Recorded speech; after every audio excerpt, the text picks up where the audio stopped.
জুলাই সনদের আইনি ভিত্তি সুষ্ঠু নির্বাচন, সংসদে 2 কক্ষে পিআর পদ্ধতিতে নির্বাচনের দাবিতে আন্দোলন করছে জামায়াতে ইসলামী। ভারতীয় পত্রিকা এই সময়কে দেয়া সাক্ষাৎকারে বিএনপিকে চাপে রাখতে এই আন্দোলন বলে মন্তব্য করেন দলটির মহাসচিব মির্জা ফখরুল ইসলাম আলমগীর। এছাড়াও বিস্ফোরক সব মন্তব্য করেন যা ঝড় তুলেছে রাজনীতিতে।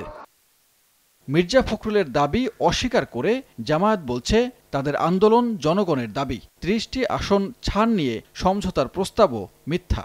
এই ধরনের কোনো আলোচনা ওনাদের সাথে আমাদের কোনো পর্যায়ে হয়নি। আমরা এই ব্যাপারে আমাদের পক্ষ থেকে একটা বক্তব্য আমরা দিচ্ছি আর কি। আমাদের জানা মতো এটা একটা অসত্য বক্তব্য।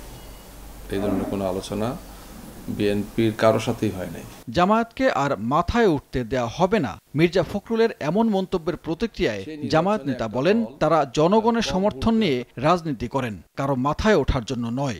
রোজকার সাধারণ খাবার এখন হবে অসাধারণ। প্রাণ স্বাদের মশলা, স্বাদ বাড়ায়, ঘ্রাণ ছড়ায়। অন্তর্বর্তীকালীন সরকারের কাছে আমাদের এই দাবি যেন কাকে চাপে রাখা বা কাকে খুশি করার জন্য এটা আমরা করি নাই। এটা আমরা জনকল্যাণেই ভেবেচিন্তেই আমরা এটা দিয়েছি। এটা শুধুমাত্র তো আমাদের দাবি না, এখন এটা একটা অর্থে বলা যায় এটা একটা জাতীয় দাবিতে পরিণত হয়েছে। সাক্ষাৎকারে এনসিপি নিয়েও মন্তব্য করেন মির্জা ফখরুল। বলেন এনসিপির ডাকে এখন আর লোক আসে না। এই বক্তব্যের বিরোধিতা করে এনসিপি বলছে জুলাই পদযাত্রায় বিপুল জনসমর্থন মিলেছে, বরং গত 17 বছরে বিএনপিকেই ছোট দল মনে হয়েছে। বক্তব্যটা আপনি বললেন যে এনসিপি সম্পর্কে যে এনসিপির ডাকলে লোক আসে না। আমার ধারণা ওনার কিছু তথ্যের ঘাটতি আছে, যেহেতু উনি একজন বর্ষিয়ান রাজনীতিবিদ এবং সোশ্যাল মিডিয়া আমার ধারণা কম ফলো করেন। গত জুলাই পদযাত্রায় সারা দেশে আমরা যে 60টা জেলায় 64টা জেলায় করতে পারিনি, 4টি জেলায় পোস্টপোন করা হয়েছে।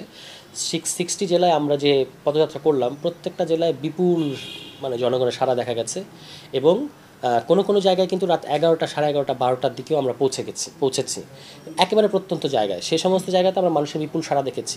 আওয়ামী লীগ ও 14 দলকে নির্বাচনে অংশগ্রহণের সুযোগ দেওয়ার পক্ষে থাকায় মির্জা ফখরুলের বক্তব্যের নিন্দা জানিয়ে বিষয়টি নির্বাচন ভণ্ডুলের ষড়যন্ত্র বলে মন্তব্য করেন সরওয়ার তুষার।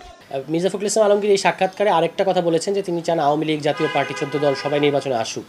এটা খুবই ভয়ঙ্কর এবং আপত্তিকর বক্তব্য এবং আমরা আমাদের দল থেকে এটা সর্বোচ্চ তীব্র নিন্দা জানাই। কোনোভাবেই আগামী নির্বাচনে যদি আপনি আওয়ামী লীগকে অংশ নেন, এই পরিকল্পনাটা হচ্ছে আগামী নির্বাচনকে ভণ্ডুল করার পরিকল্পনা। অন্য রাজনৈতিক দলের মতো ফেব্রুয়ারিতে নির্বাচনে আপত্তি নেই এনসিপির, তবে তার আগেই বিচার ও সংস্কার নিশ্চিত করার দাবি দলটির।